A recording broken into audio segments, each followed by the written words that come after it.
I think in the interest of time and given the amount of people that we have, we want to make sure that we get to the Q&A as best we can. So I'll hand it off to Pia, who will start the session for us. Thank you. Thank you, Councillor Johnson. And hello, everyone, and welcome to the Baseline Road Transit Improvements Project Update Information Session. I am Pia Chin, Stakeholder Engagement Officer from the Planning, Development and Building Services Department, and I'll be your moderator for tonight's session. I'd like to obviously acknowledge Councillor Laine Johnson, who is here today and will later deliver some opening remarks. I also want to welcome everyone who has joined us today. Je tiens à souhaiter la bienvenue à tout le monde. Just to let you know, tonight's information session is being recorded and will be posted to Councillor Laine Johnson's website at college-ward.ca a few days after tonight's meeting. If there is any media present, please identify yourself by sending a message via the Q&A feature. En cas de présence de médias, merci de vous identifier en envoyant un message dans la rubrique Q&A. If media have any questions for city staff, please send your questions to medias@ottawa.ca. That's medias@ottawa.ca. Si les médias ont des questions à poser au personnel de la ville, veuillez les envoyer à medias@ottawa.ca. This presentation is available in French as well. To follow along, click the link to the presentation found in the Q&A section of your screen. Cette présentation est disponible en français. Pour poursuivre, cliquez le lien pour la présentation dans la section questions et réponses. Next slide, please, Heather.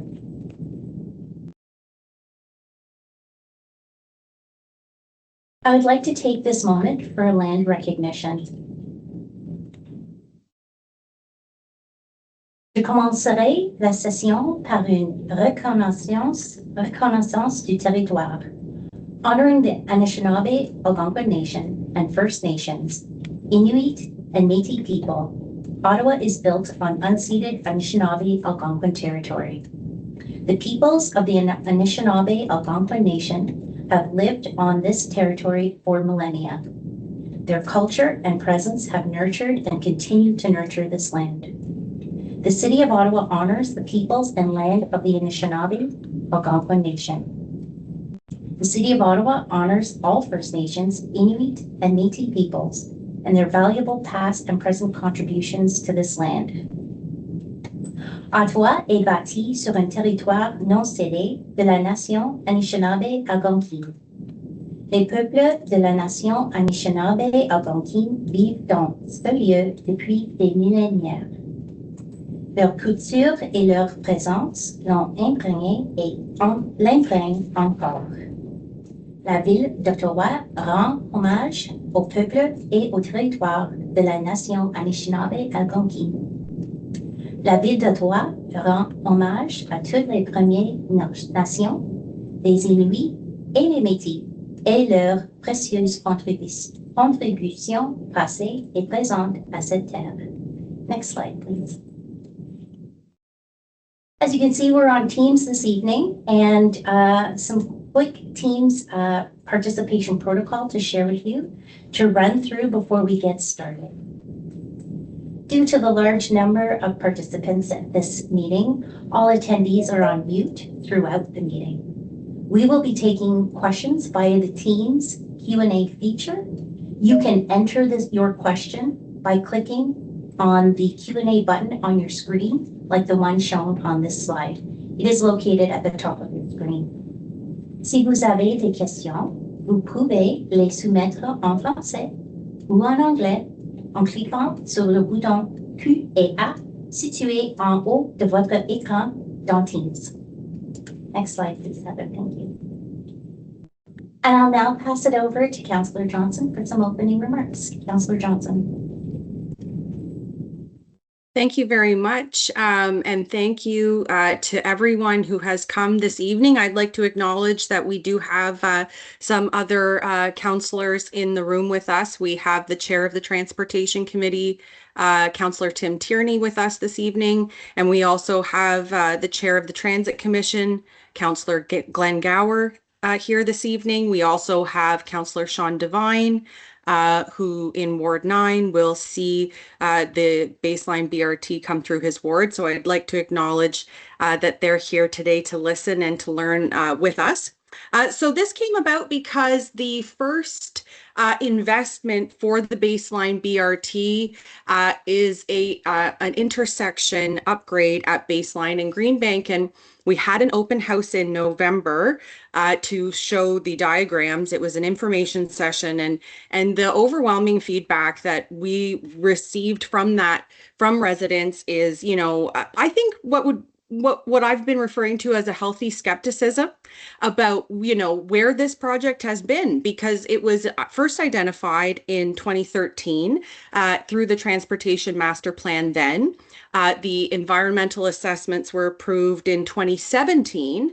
And since then, residents had not seen too much action on this project as the city went away to do the detailed design and, of course, for the funds to accrue for us to be able to invest in this intersection. And so I thought that what would be appropriate at this time, even though there has been discussion of this rapid transit corridor in a few places like the official plan, deliberations in 2021. It is identified for development charge funding, so it's been at planning and housing in that way. But I mean, kind of not in the most direct fashion with this type of information session. So I've asked staff to sort of walk us back and bring us into, the 2024 reality. How does the current data support this type of investment? Residents are concerned that the outcomes of this investment won't be, is the juice worth the squeeze? And certainly residents are concerned about traffic impacts and a changing corridor. I would suggest that, given the population growth projected for the city of Ottawa, even as recently as 2024 being further increased by the province, our numbers are even already out of date with the official plan in 2021. The data shows that we will be expecting many more new residents to this area. And this corridor, I mean, honestly, I get more emails about, the 88 being backed up and slow or not coming than anything else, but it is a very well-used corridor. So there is part of me that certainly feels that this project would be able to alleviate some of the pain that residents are currently feeling.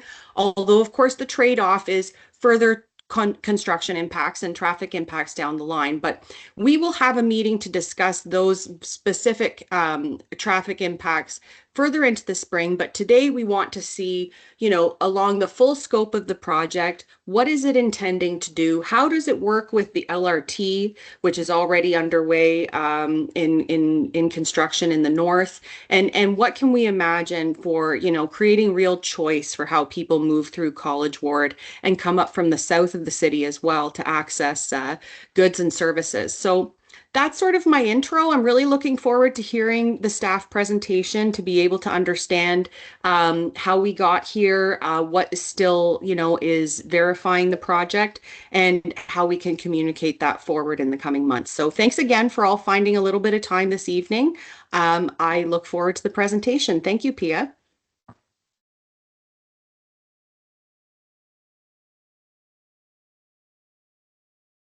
You're on mute. Thank you for that.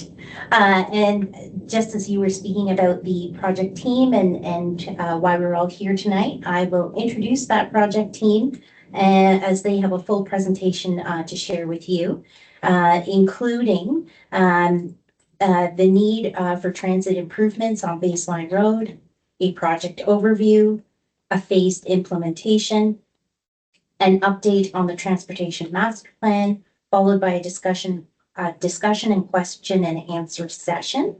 And to that end, I will introduce everyone who you see listed here this evening. We have Jennifer Armstrong, Director of Transportation Planning. We have Frank McKinney, Program Manager, Transportation Environmental Assessments. Jabbar Siddiqui, Senior Project Manager, Environmental Assessments. Katerina Shechkovich, Senior Project Manager, Transportation Planning. Luc Marino, Program Manager, Municipal Design and Construction. Chris Ogilvie, Senior Project Manager, Infrastructure Projects. Bruce Kenny, Manager, Design and Construction, Municipal.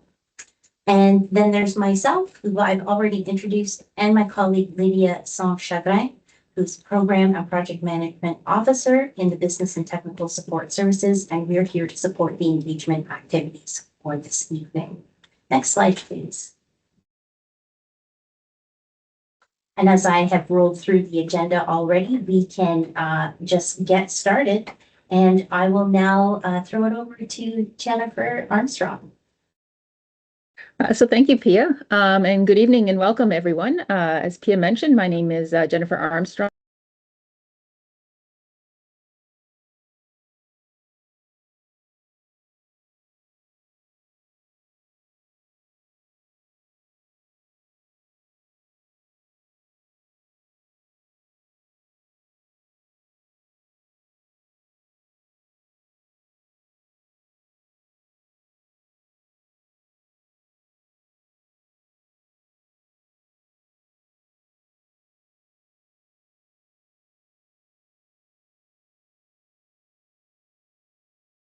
Jennifer, I think you're muted.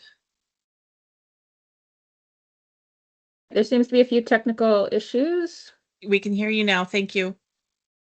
Oh, I apologize for that. So everyone can hear me? And is the slide on the... Okay, so could we move to the next slide, please? Excellent, thank you. These virtual meetings are not without their hiccups, so thank you for your patience. So as I was just saying, my name is Jennifer Armstrong. I'm the Director for Transportation Planning at the City of Ottawa, and I'm just excited to be here this evening to talk to you about the Baseline Transitway. We have about a 20-minute presentation to go through, and then we'll be opening the floor for questions and answers. So before talking about the need for transit improvements on Baseline Road, I thought it was important just to step back for a few minutes and talk about how the city plans for growth. How do we identify the road projects and the transit projects that are needed to support the city's mobility plans and to ensure that residents are able to get to where they need to go in the future? And the first step really starts by taking a look at what the population and employment is expected to be in the future. And that information comes from our official plan. The official plan sets out how much growth we expect to happen in the city. It also identifies where that growth will happen. So is the growth expected around the edges of the urban area, for example, in new suburban communities, or is that growth expected to happen in existing neighborhoods through the development of vacant lands or redevelopment activity? So that information forms the basis for the inputs to our transportation model. And we use our transportation models to estimate how much growth in travel we expect to occur in the future. So the travel model that the city uses actually developed in partnership with the Ville de Gatineau, the Ontario and Quebec Ministries of Transportation, the National Capital Commission, the Société de Transport de l'Outaouais, OC Transpo. I think I've listed off all of them at this point. So it's the point being, it's a regional model, and it's based on data that's collected through our household travel survey. Many of you in the audience may have received a letter back in 2022 asking you to participate in the household travel survey. And that survey provides us with a really rich data set of information that we can use to develop our model. We also use data from traffic counts. We have cyclist and pedestrian counters throughout the city. We also have information from OC Transpo on ridership. All this information feeds into our transportation model, and then we use that to estimate four things. How many trips are made in different parts of the city? Where do the trips start and end? What's the mode of travel for those trips? And what are the specific roads and transit routes that are used? So if I take the Center Point community for an example, the model would estimate how many trips are made in Center Point on a typical day. For trip distribution, it would say, okay, of those trips in Center Point, how many of them are destined to Algonquin College? How many of them are going downtown? How many of them are going to Canada, for example? In the mode choice module, we're looking at what is the mode of travel. So if we're looking at trips to Canada, for example, between Center Point and Canada, what proportion of trips are made by transit? What proportion of trips are made by driving? Probably there's no one that would be identified as walking, because that mode of travel would be identified as being very unattractive in the model, whereas the motorized modes would be more attractive. So it takes into account the attractiveness of the different options that are available to people. And then in the last step, it would say, okay, for the people that are driving between Center Point and Canada, what specific roads are they using? Are they taking the Queensway? Are they using Baseline and Robertson Road? For people who are taking transit, what are the specific transit routes that they're using? And based on these 4 steps, we're then able to end up with a prediction of how many car trips are being made on each of the roads in the city in the future, and how many people are using the transit system in the future. And with that information, we can take a look at, okay, well, how's the system going to perform? Where is there congestion that's expected to happen? Where are the buses overcrowded? Where are the buses getting delayed in congestion?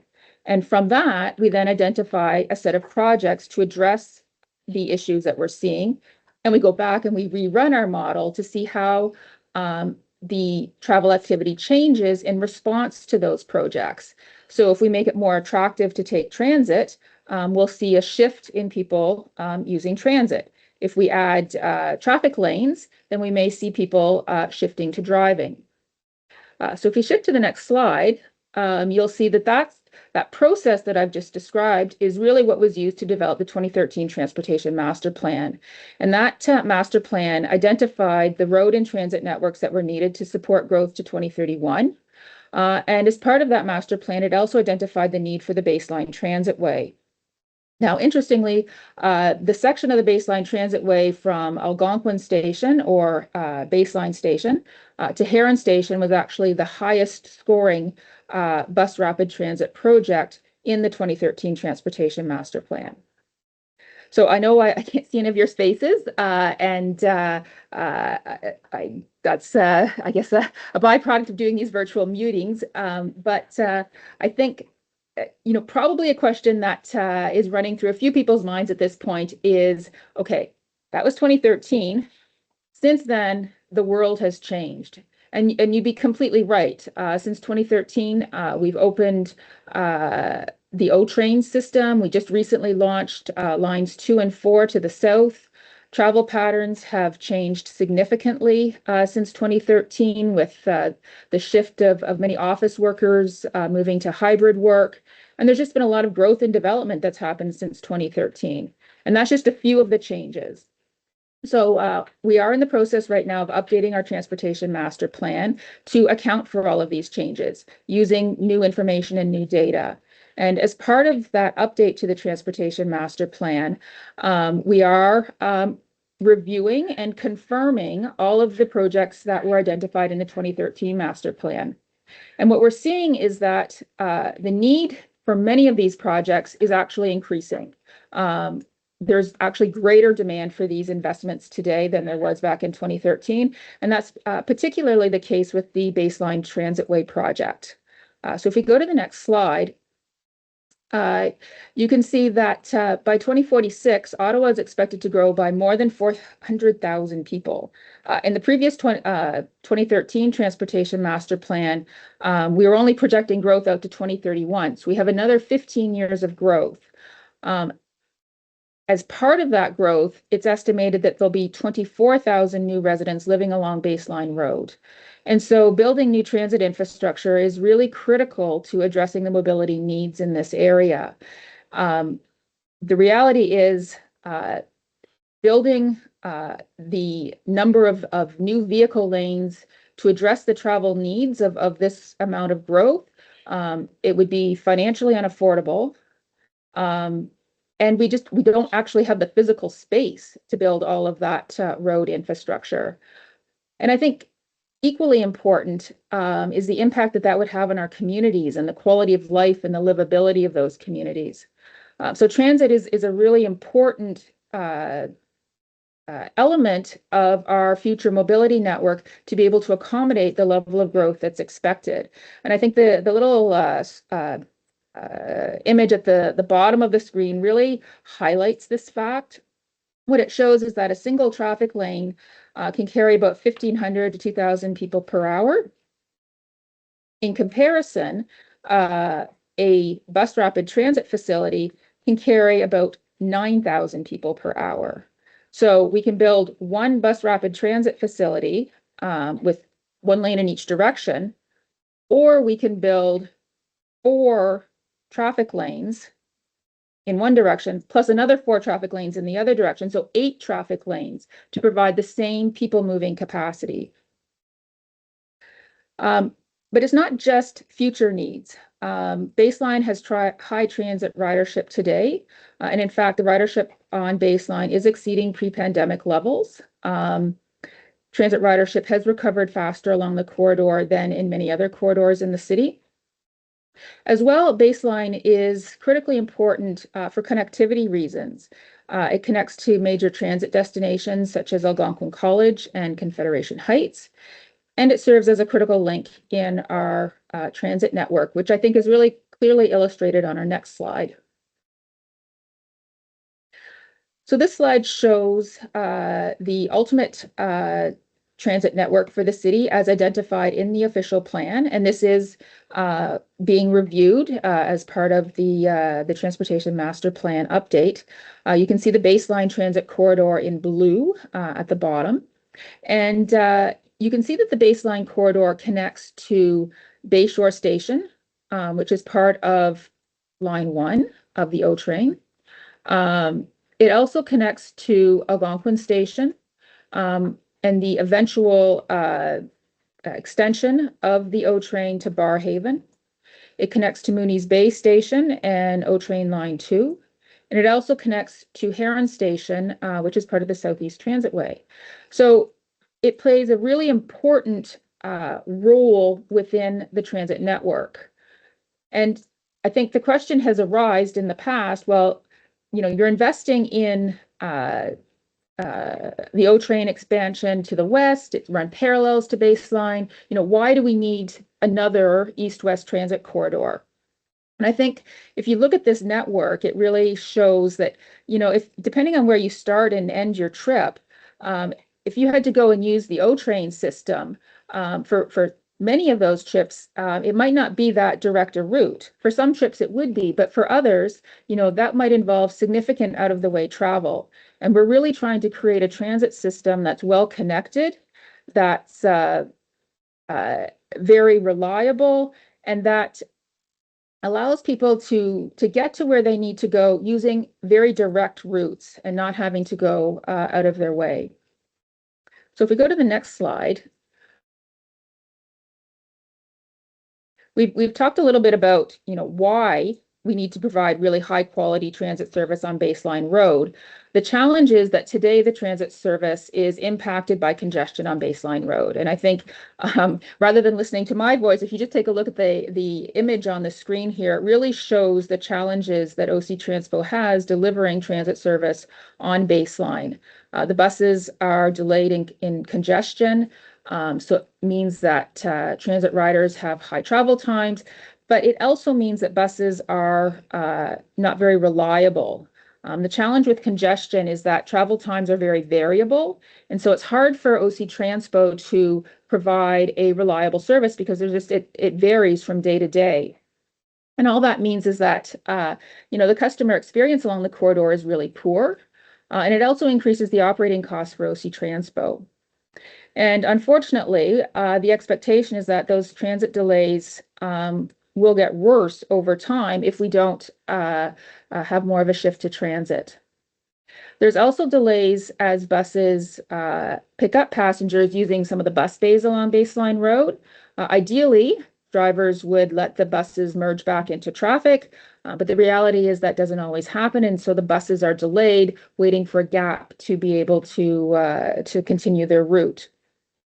There are also opportunities to improve the pedestrian environment along Baseline Road, particularly important, I think, for people with disabilities. Making it sure that we have sidewalks everywhere along the corridor, and bus platforms that are wide and covered. So if we go on to the next slide, please. Based on all of these challenges along Baseline Road in terms of delivering transit service today and the needs that we see for improving the quality of service, there was an environmental assessment study that was approved back in 2017, which identified the need for median bus-only lanes from Bayshore Station to Heron Station. And the intent of the median bus-only lanes were to really provide a reliable, fast service for transit customers. The project also includes new pedestrian facilities and raised cycle tracks, but it would maintain the number of vehicle lanes along the corridor. So there would be 4 traffic lanes maintained for people who are continuing to drive. Now, we'll talk about the phasing of the project a little bit later in the presentation, but essentially there's 2 phases in terms of the full corridor, and we have an initial phase, which is the intersection project that Councillor Johnson mentioned at the beginning. So if we go on to the next slide, some of the benefits of the project is really that reliable service, as I mentioned, separating the buses from vehicle traffic so that they're not stuck in congestion and able to avoid any unexpected delays. It's expected that the travel time savings from the project could be up to 11 minutes for the entire corridor, which is muted again, quite Jennifer. significant.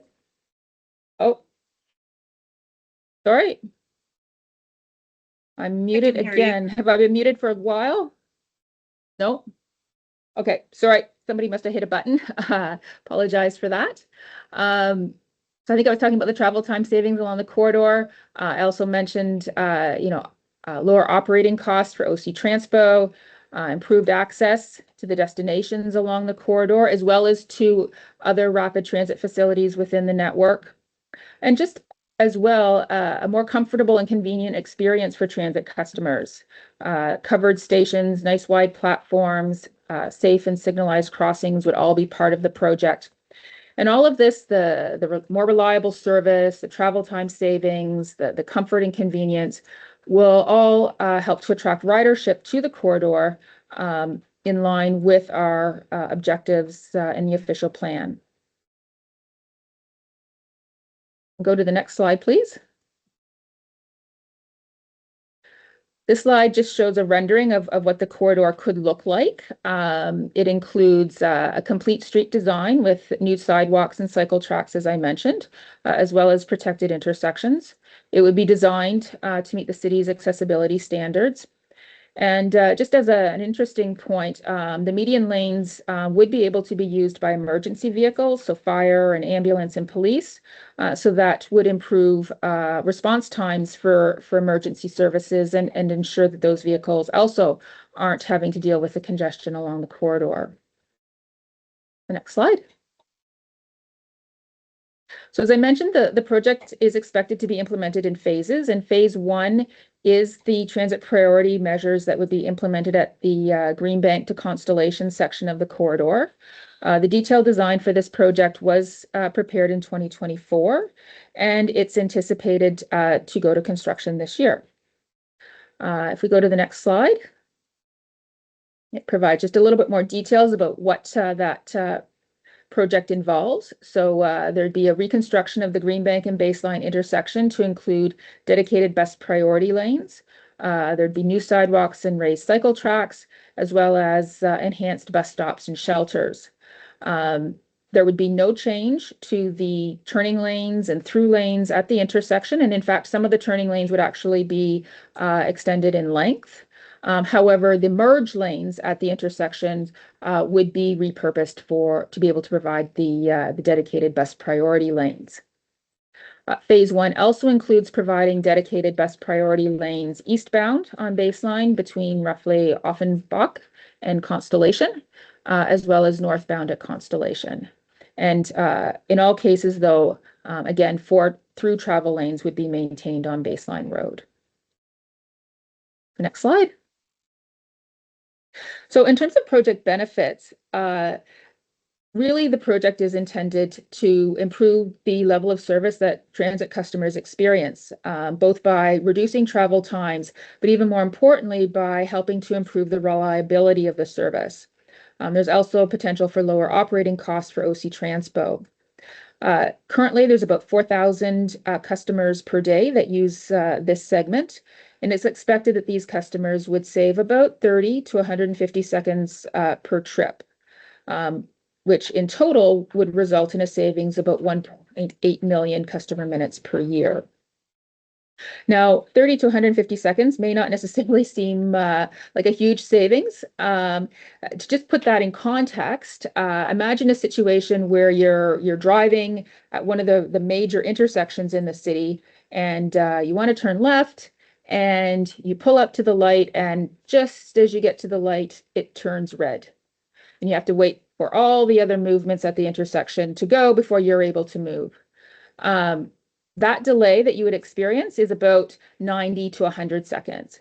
So, if that's something that you would notice, this is also a level of savings that is noticeable to customers. But as I mentioned, it's not so much the travel time savings that, although something that people will certainly benefit from, it's the reliability that represents.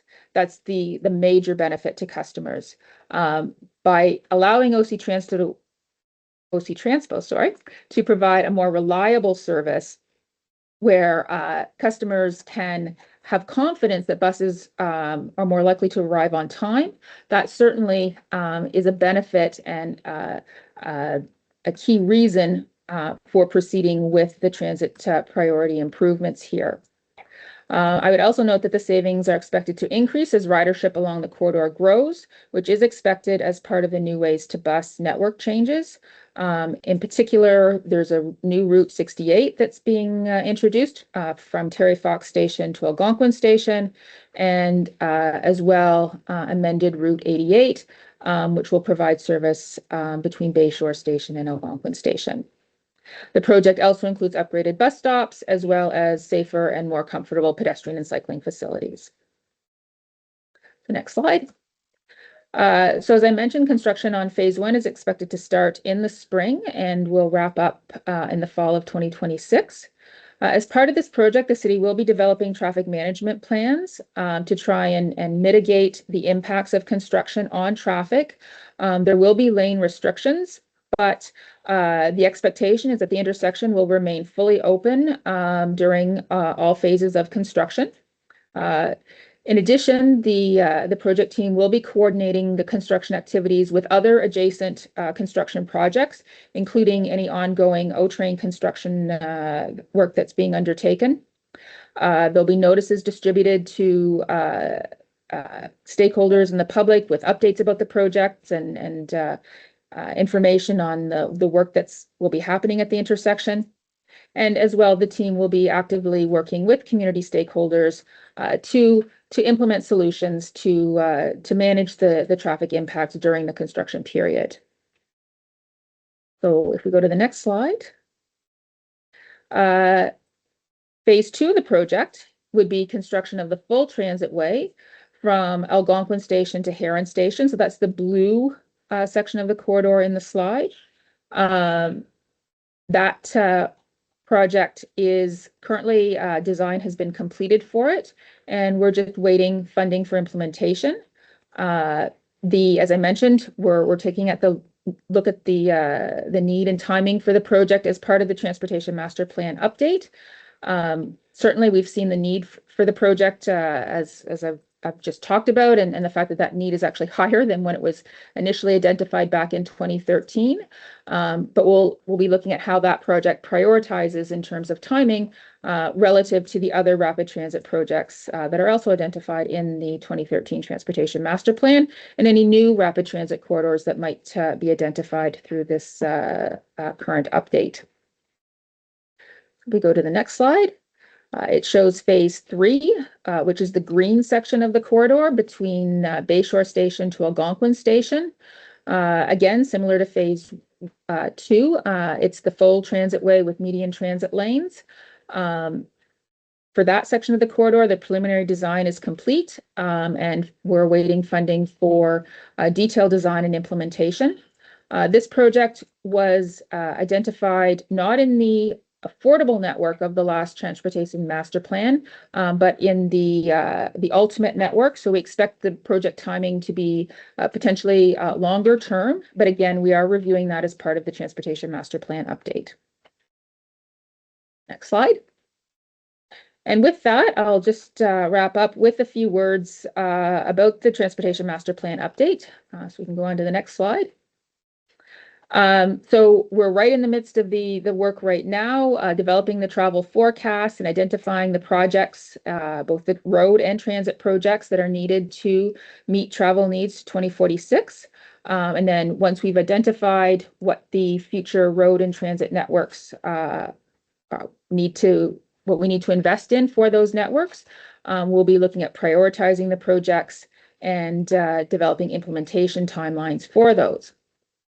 And on the next slide, we've just provided a summary of the different criteria that will be looked at as part of the prioritization of the transit projects. So these criteria were approved by Council in 2023 when Part 1 of the Transportation Master Plan was approved. That's the Transportation Master Plan policies. And the prioritization will consider how much ridership growth is generated by the project, what sort of travel time savings are made possible because of the transit investment that's being made. It'll also consider some city building factors such as equity, impacts to natural systems, access to major destinations, and the impact of the project on economic development. And then finally, it will be considering the total life cycle cost of the project. So next slide. So we are, as I mentioned, wrapping up the analytical phase of the project and just ready to move into the public engagement phase. We plan to launch consultations in March of this year. And at that time, we'll be presenting the draft capital infrastructure plan, which includes preliminary recommendations for the transit and road networks, as well as the project prioritization and phasing based on different investment scenarios that we look at. There will be a series of virtual and in-person public consultation events, some map-based engagement tools, and stakeholder meetings. And I just wanted to mention, with respect to the Baseline Transitway project, in the previous phase of consultation, we did hear a lot of support for the Baseline Corridor project. We're taking all of the results from that previous phase of consultation, and that is being used to inform what we'll be presenting to you in the upcoming phase of consultation. So the next slide, if we go to that, just tells you how to get involved in the TMP Update project. Please email any questions that you have to the TMP Update inbox, and someone will get back to you. You can also sign up to be on the mailing list, and we'll let you know about any upcoming events. And certainly, whether it's with respect to the Baseline Transitway project or other transportation projects that you're interested in, this is really the venue to provide your feedback and your comments on that, and we would really like to encourage everyone to participate. So if we move to the next slide, I think we're pretty much at the end. Yes. This slide just shows some of the commonly heard questions that we've heard about the Baseline Transitway project. I think I've spoken to most of these as I've went through the presentation. So maybe instead of listening to me talk on, we can go to the next slide and open the floor to all of the questions that have come in from the participants. And I'll pass it back to Pia to moderate the Q&A session. Thank you. Thank you, Jennifer. We did receive quite a few questions in the Q&A, so I'm going to read them all off one by one. We've seen a few here in different themes. So I'll start off with car travel. And the first question we received about that was, what about the experience of those who only want to drive and will not take transit? Are you not concerned with the 80% of the population of the city? Why is it OC Transit success the key performance indicators here? Okay. So I can take that question, I think. Yes, we are very concerned about car drivers. We are looking for a transportation system. Our objective is a transportation system that allows everyone to get to where they need to go quickly, conveniently, safely. And that's the case whether you're driving, whether you're walking, whether you're cycling, whether you're taking the bus. And so in all of our projects, we do look at the impacts of, what that means for other modes of travel. So we do look at how, the Baseline Transitway project, for example, how does that impact vehicle users? We look at how it impacts pedestrians. We look at how it impacts cycling. So that is the case for every project that we look at. And as part of the transportation master plan process, we're very much putting forward a plan that meets the mobility needs of the residents. Now, we do have data on the modes, the modes that people use for trips within the city. And our objective in the official plan is that 50% of trips will be made by sustainable modes by 2046. And I don't know if Katarina is able to speak to what the existing mode share is for residents in Ottawa.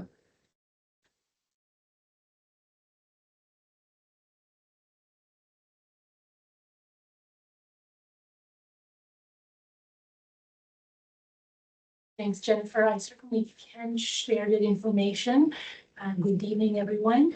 So the TMP project team released the mode share results of the 2022 Origin Destination Household Travel Survey in the spring/summer of 2024, so last year. So they have quite a bit of information on the TMP project website as part of TMP Phase 4 consultations that describes the results of that survey and the travel trends. And I'm just trying to find the actual citywide mode share results. I do have it here. Just bear with me.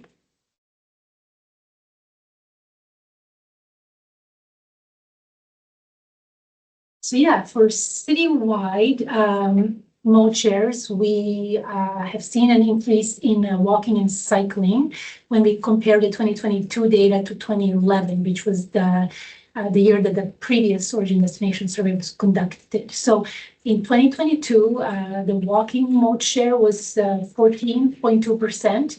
It increased from 10.7%. The cycling mode share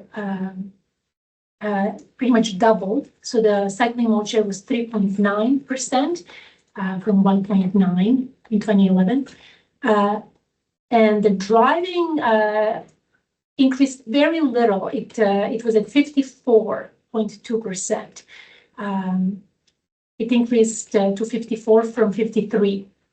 Transit is the mode share that saw the notable decrease at 8.5% mode share. So transit was at 8.5 compared to 14.2. And the main reason was, of course, because we were still sort of coming out of the pandemic in 2022. Travel was still a bit unpredictable. There was a notable amount of hybrid workers and some work from home. And since then, that sort of the nature of our work trips continues to change. But the transit trips got reduced the most. And that was the mode share that was most impacted. But since then, it has been picking up. And then auto passenger was the last mode. It stayed pretty much the same at about 14.9%.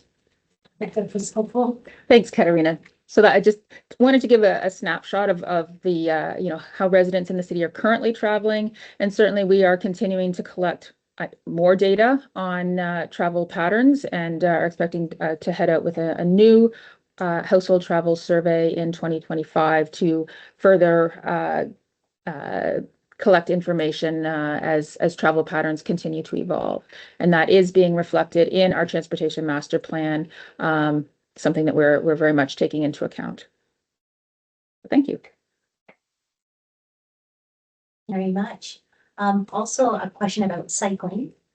As part of phase 2, Heron to baseline, will new cycling infrastructure that was designed as part of the Heron Road cycling improvements from Heron Station to Mooney's Bay, north-south connection be implemented? I'm going to throw that one, I think, to Jabbar or Frank.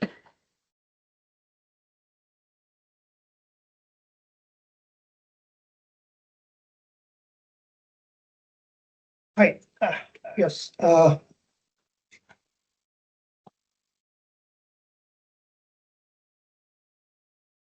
you hear me? Can you hear me? Yeah.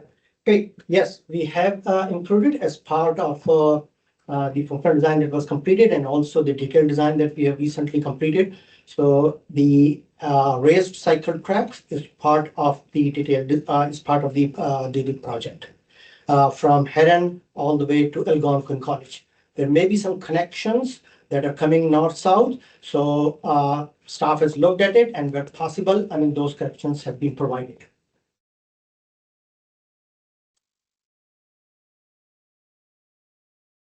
Thank you, Jabbar. All right, we're going to go to a different theme. And we're looking at questions about number and type of lanes. And we've received quite a few. So the first one is, does the plan include removing the current median island along baseline and replacing it with 2 bus lanes, 1 in each direction?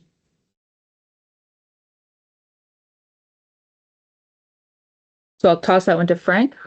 Yes, that's the plan. We'll have 2 median bus lanes all the way along the center line of baseline, which will actually remove the existing median that's there today. Right.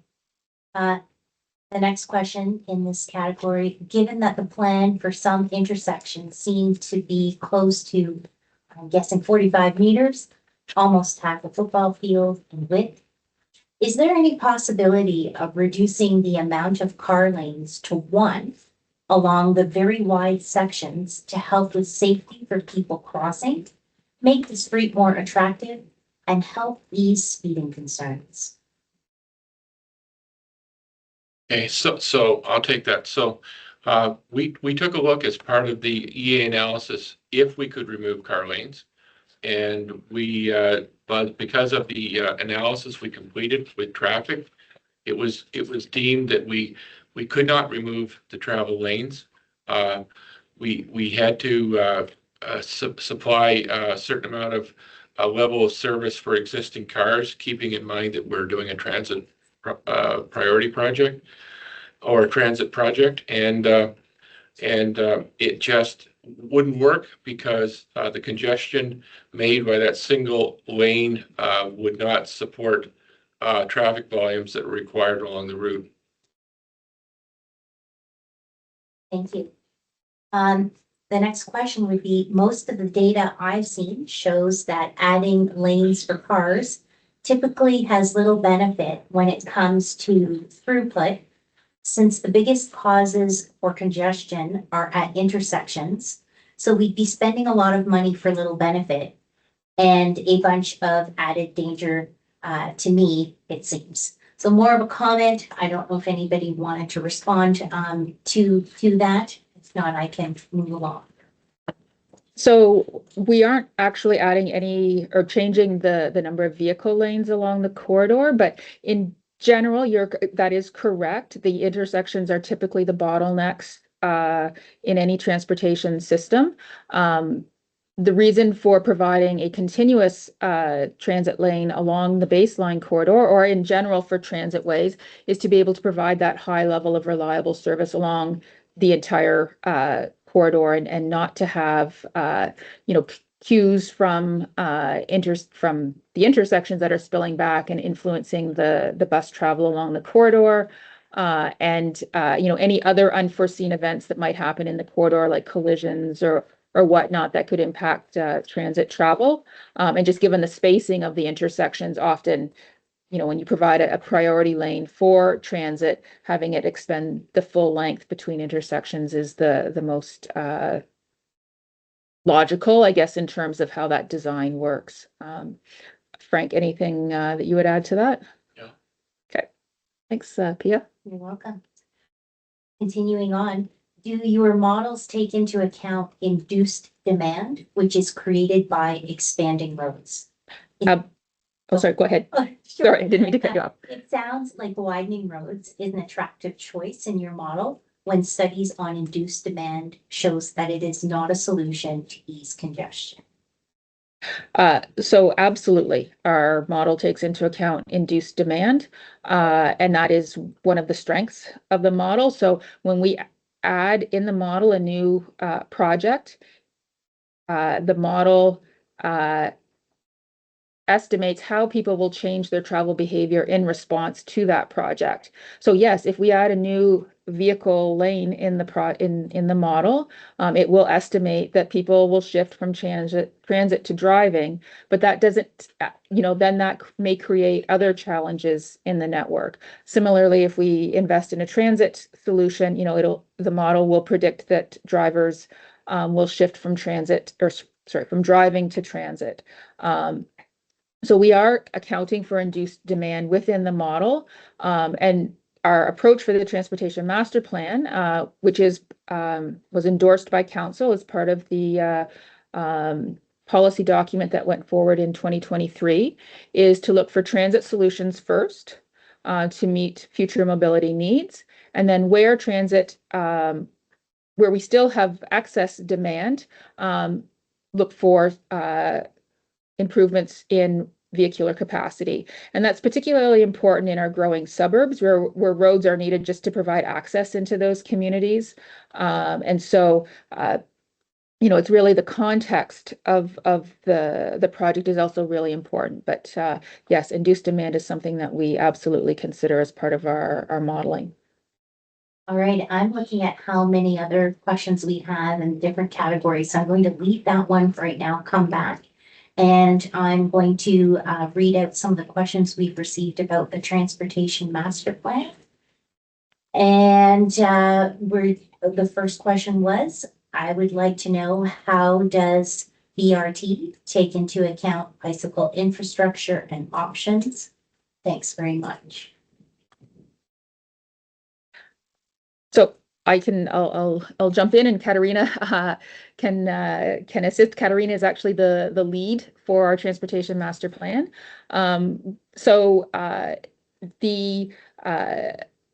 Our assumption for all of our infrastructure projects is that they will be designed as complete streets, whether they're a road project or a transit project. Any transitway project that's put forward, any road project that's put forward would include sidewalks and cycling facilities in accordance with the city's complete streets policy. In addition, the Transportation Master Plan does identify standalone walking and cycling projects, and that project list was approved by Council in 2023 as part of Part 1 of the Transportation Master Plan. Part 2 is focusing more on the road and transit projects, but absolutely the Transportation Master Plan does include walking and cycling projects as well.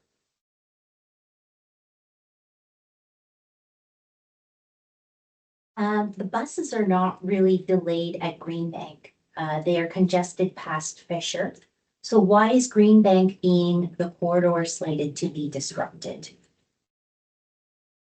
Well, when we did the EA, we identified that the corridor that needs the most help is the section to the east of Algonquin Station or Baseline Station. However, we identified it as a BRT requirement. And the BRT and the transit priority, we're suggesting at Greenbank is two different pots of money and two different financial sources. The BRT is financed by 2/3 funding from the federal and provincial government, where the transit priority measures we're talking about at Greenbank are financed through city coppers and DC funding. So in order to go ahead and do the BRT, we have to have a commitment from the parent levels of government, and we do not have a confirmation of that at this time. And I would just add that the city takes, that transit priority improvements are needed along the entire corridor. And so there's an opportunity here to be able to improve transit service. And our strong hope is that we will be able to identify funding for the baseline corridor between Algonquin and Heron Station, for example, through some of the federal government's permanent public transit funding, and also, through discussions with the province. So certainly the baseline corridor remains a high priority for funding, and looking for opportunities to advance projects that are sort of outside of that section. Thank you. Continuing on, for all of the extra density that will be coming along baseline, which I'm all for, we need more density. What will you be doing to make sure the street, of all these new residents will be living on is going to be comfortable? For instance, right now, much of the street doesn't have good tree coverage. No shade in the summer is terrible to deal with when you're outside of a vehicle. Is this something you're focusing on to make sure those outside of vehicles are comfortable as well? Yeah, I can take that one. Yeah, excellent question. Jennifer Armstrong spoke a few minutes ago about our complete streets approach or framework. So that is sort of one way that we will do our best to make this corridor, this street, as comfortable and livable as we can for all road users, including those outside of cars and even buses. So things like improving public realm, planting trees to provide shade is top mind to us whenever we design our roads, transit corridors such as baseline. We try to protect the right-of-way, the space for such improvements.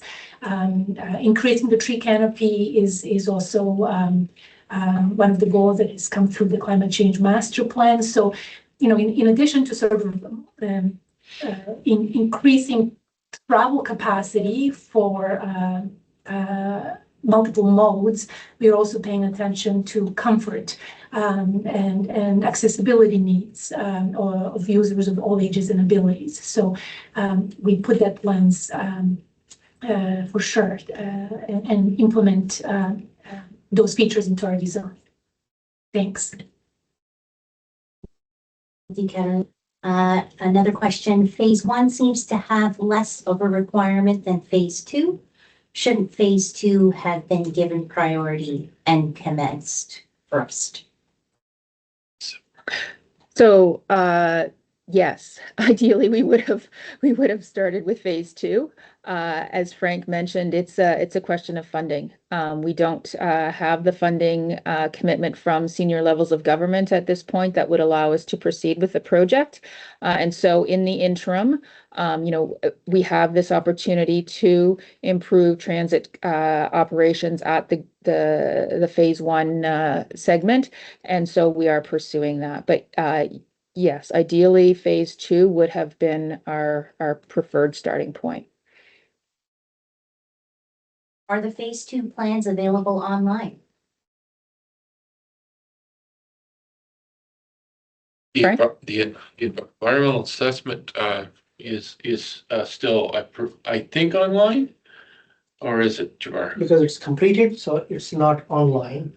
But if somebody's interested, and we can definitely provide that information to the individual.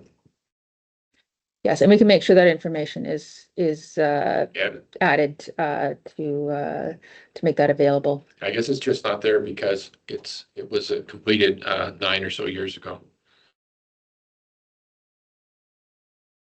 I'm going to ask a few questions that people have been wondering about with regard to transit. With the current ridership of 80,000 people per week along the 88, what do you expect we'd be able to get our ridership numbers over the next 5 to 10 years with the BRT in place? So I'll jump in, and then Katarina, you can certainly add to the answer. The answer is we don't know at this point in time because we are in the process of updating our transportation models. We have estimates from the previous environmental assessment, but given how much things have changed, we recognize that those are really out of date, and so that's what part of the TMP is doing, is developing updated ridership forecasts for all of our rapid transit corridors and projects. Jennifer, the only thing to add is that we will have some of those projections available pretty soon. As noted in the presentation, we are getting close to launching our Transportation Master Plan Phase 5 consultations this winter. Information on the ridership projections and project prioritization will be shared pretty soon. So stay tuned. Acknowledging that the BRT would make the bus faster and more reliable, how much do you expect OC Transpo to be able to save on operating costs along this route? So that is information that we've asked our colleagues at OC Transpo for, and we'll be able to post that as part of the FAQ that's produced as part of this meeting. They weren't able to compile that in time, but we will have that information to share. And I just wanted to add that, although, certainly the full Transitway project is something that we're ultimately wanting to implement along the corridor. Particularly that section between Algonquin Station and Heron Station, which we think will rank very highly in our next transportation master plan. The investments at Greenbank and Baseline are really needed and important. And so I don't want to leave the impression that that's not a good investment, because that's absolutely not the case. We're really, excited actually to be able to move ahead with that project, and it will complement the investment on to the east between Algonquin and Heron to really help improve transit service along the Baseline corridor. So in terms of the operating savings, though, we will be able to provide that as part of the FAQs.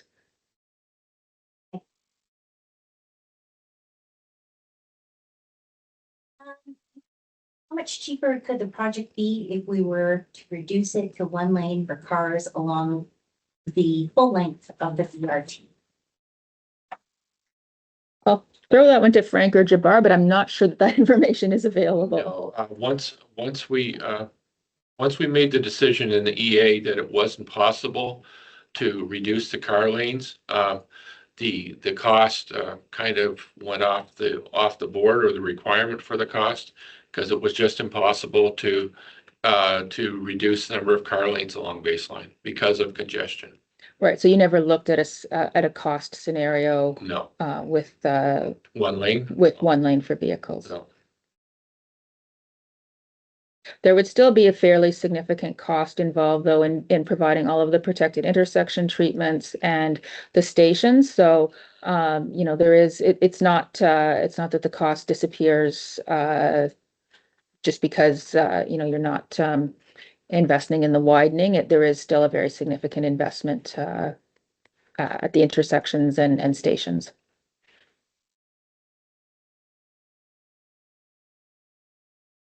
Why not wait until the LRT route just north of Greenbank is implemented, IKEA, to see if this works before starting this new project. You might not actually need it if the LRT works as well as it is supposed to.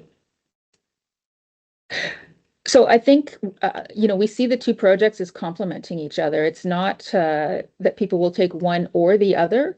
We really see people using transit on baseline to connect to the LRT or O train extension at Bayshore. And so, this is actually, as I spoke to in the presentation, that network connectivity piece, allowing people easier access to the O train through this corridor is really an important part of building that convenient transit network that allows people to access destinations using the most direct route possible.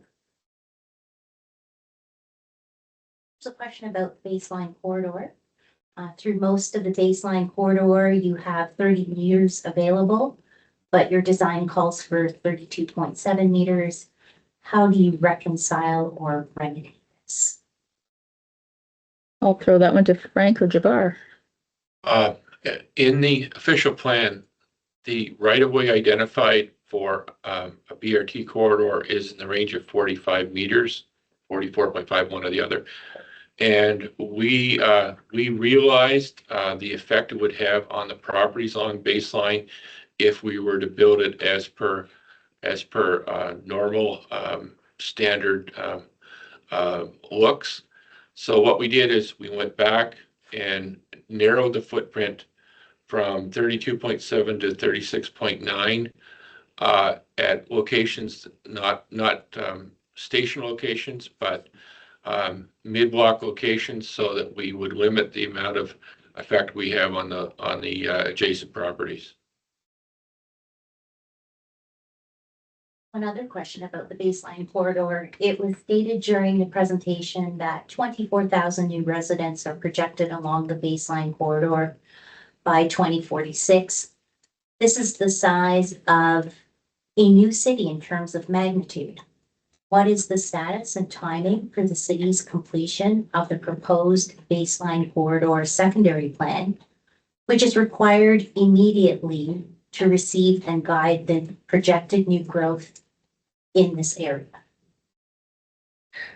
So I don't have an answer to that in terms of secondary plans. We don't have anyone here from planning, but we can follow up with that question in the FAQ.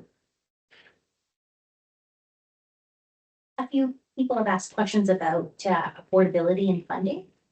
So can the city afford this? Transit is already in a deep financial hole. So we are updating our transit long-range financial plan as part of our transportation master plan update to ensure that our plan is affordable. However, it will identify assumptions for these major rapid transit corridors of funding from provincial and federal levels of government. So that will be, important for those funding opportunities to come forward for these large rapid transit projects to be constructed. And why do we need senior levels of funding for phase 2? Can't we pay for it via city coffers and development charges? So I think, as the previous question just mentioned, that we do have a funding gap for transit. And so, our challenge is identifying a network plan that is affordable within the city's ability to pay for it. And development charges are a very important part of that.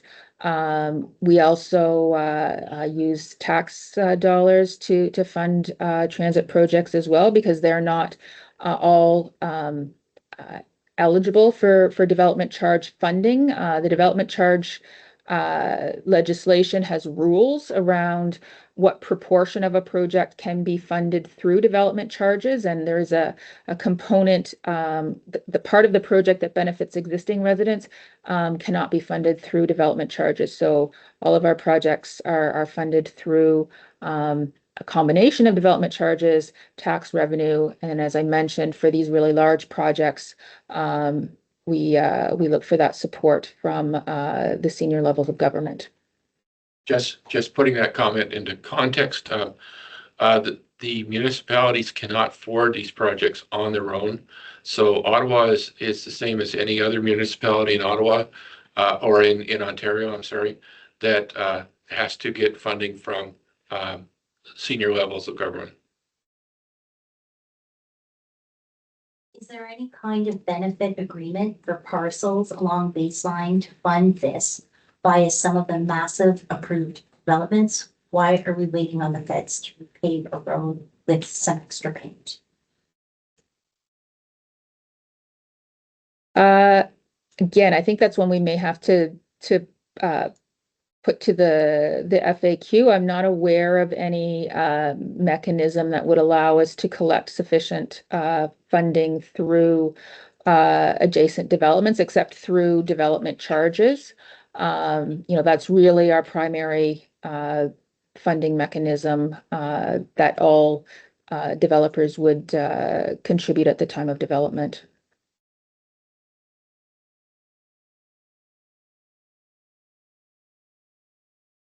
A question about infrastructure. Will the water and sewer infrastructure be upgraded during the BRT?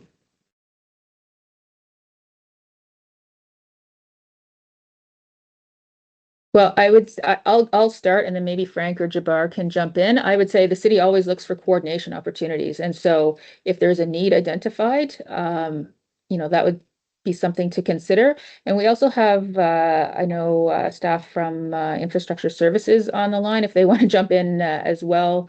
But certainly, coordination opportunities, if there's a need to do that work, we would absolutely be looking to do it at the same time.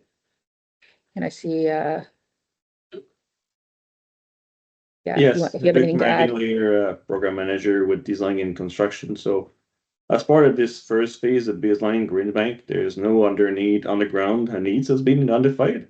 The only underground work we have to do essentially, other than duct work, and we have the catch basins for drainage. So the surface, the pavement platform will be modified, curb lines will be modified. So need to relocate some catch basins. So that's pretty much the extent of the underground work at the baseline Green Bank intersection.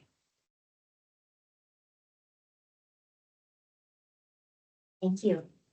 I'm going to switch to another set of questions about studies and data.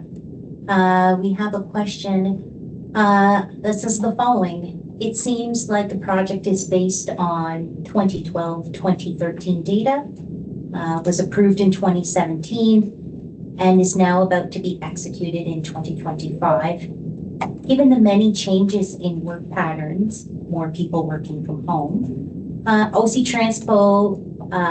Transpo's massive decline in overall ridership and service quality and financial stability, and autonomous taxi service anticipated in the next 1 to 2 decades. Did anything change since the 2017 project approval?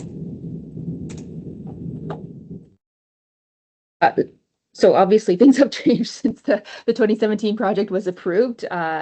Absolutely. We've seen certainly the shift in travel patterns from hybrid work, the opening of the O train line 1 and the line 2 and 4 extensions. So as I mentioned, that's why we are in the process of updating our transportation master plan to account for all of those changes and to make sure that for the Transitway project as a whole, we're confirming that project is still required. But when we look at all of the factors that influence the need for it, the amount of growth that's expected, we're quite confident that the need is there. And as I mentioned before, that the need has actually increased for that project. And it's not just the future, it's also the transit service along the corridor today. And the fact that baseline is again, one of the, the highest ridership rebound has happened along Baseline Road. So again, just points to the importance of the Baseline corridor as a transit route that customers are using, that's meeting their needs. And so, the more that we can do to improve transit service and attract even more customers to that route, I think that's what we're really looking to do, and providing that improved connectivity to the investments that we're making in some of these new O-train extensions. That's also part of it as well. So yes, lots has changed, and I think we're definitely accounting for that as we're making our planning decisions. Jennifer. And I'm just noting the time. It's 7:51. So we'll take one or two more questions so that we wrap up on time at 8 o'clock. There were quite a few questions about the number and type of lanes in this project. So I'll return to that category of questions, and in the interest of being able to answer as many as we can. And we received quite a lot of questions, and we're not going to be able to answer all of them in the time that's left. So there will be a follow-up with written responses along with the video of tonight's information session that will be posted on Councillor Johnson's website. So I'll ask maybe one or two more questions of the team. A lot of slip lanes are present along Baseline Road. This is especially dangerous to pedestrians and cyclists while prioritizing cars' speeds over pedestrian safety. What slip lanes will be removed to meet with modern intersection design, if any?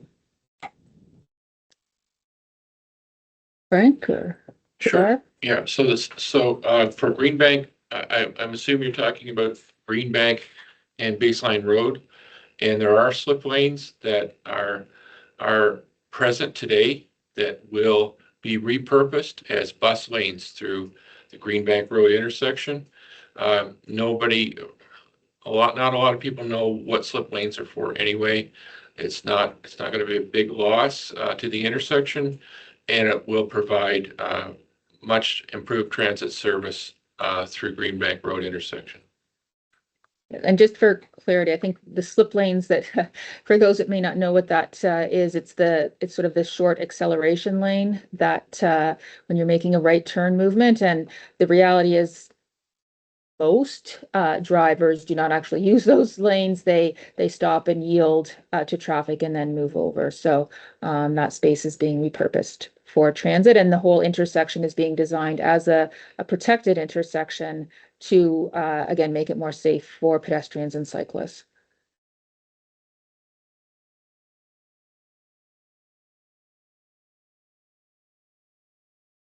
Questions? How will they fit 2 vehicle lanes and a bike lane with the buses going down the center between Clyde and Navajo?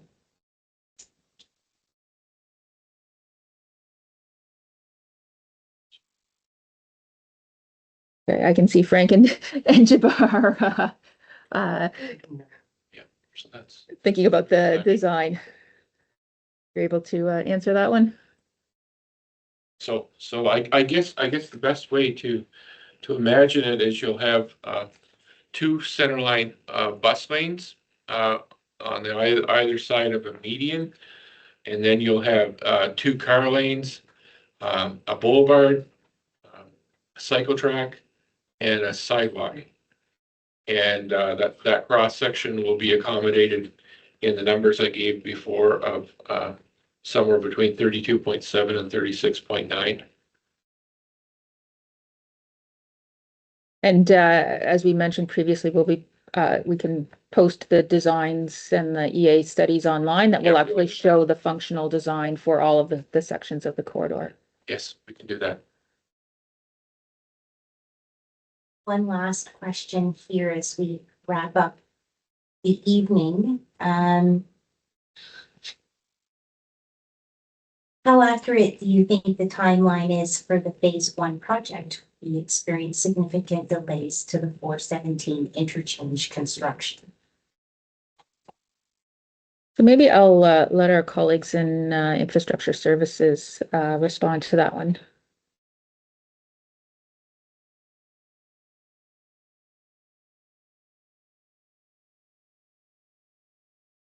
Oh. Are they still there? I don't think so. I don't see them. Oh, maybe they've dropped off. I mean, I can say that certainly the team will be looking to mitigate impacts to traffic as much as possible. And so,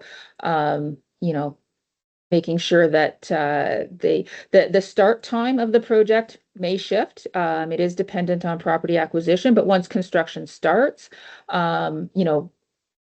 we are very much interested in working as efficiently as possible to get that construction completed. And we can have our colleagues in infrastructure services provide more details on the measures that they take to make sure projects do happen in a timely manner as part of the response to the FAQ. With talking with the ISD people, they said that it would take 2 construction seasons.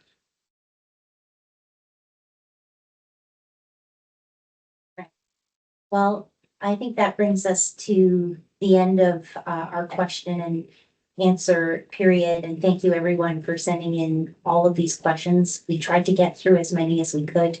But as I said before, we will be sending follow-ups to all questions that we weren't able to answer. And a video of tonight's information session will be posted on Councillor Johnston's office in the days to come. And I think I'll turn it back to Jennifer for closing remarks to take us out. Thanks, Pia. So I wanted to thank everyone for being here this evening. Actually, I know everyone has lots of other things that they could have been doing this evening, and you took the time to come and learn about the city's Transitway project. And so I thank you for that. We really do value this opportunity to hear from our residents. And I would just also like to put a plug in for our transportation master plan update. As I mentioned, we will be going to consultation later in March, and we just really encourage people to take a look at the materials, to fill out the surveys, to provide the comments, because that is, absolutely something that we review all of the comments that we receive. The team goes through them. There'll be and as we heard, a report that describes what we're hearing. And certainly if you have comments about the Baseline Transitway project, the TMP team would love to hear that. But all of the different infrastructure projects that we're planning for the future will be part of that consultation. And this is just a great opportunity to have your say on what the future mobility systems of the city look like. So thank you for attending this evening, and we look forward to engaging with you as part of those transportation master plan engagement activities. So have a wonderful evening. Thank you, everyone. Have a good night. Thank you, everyone.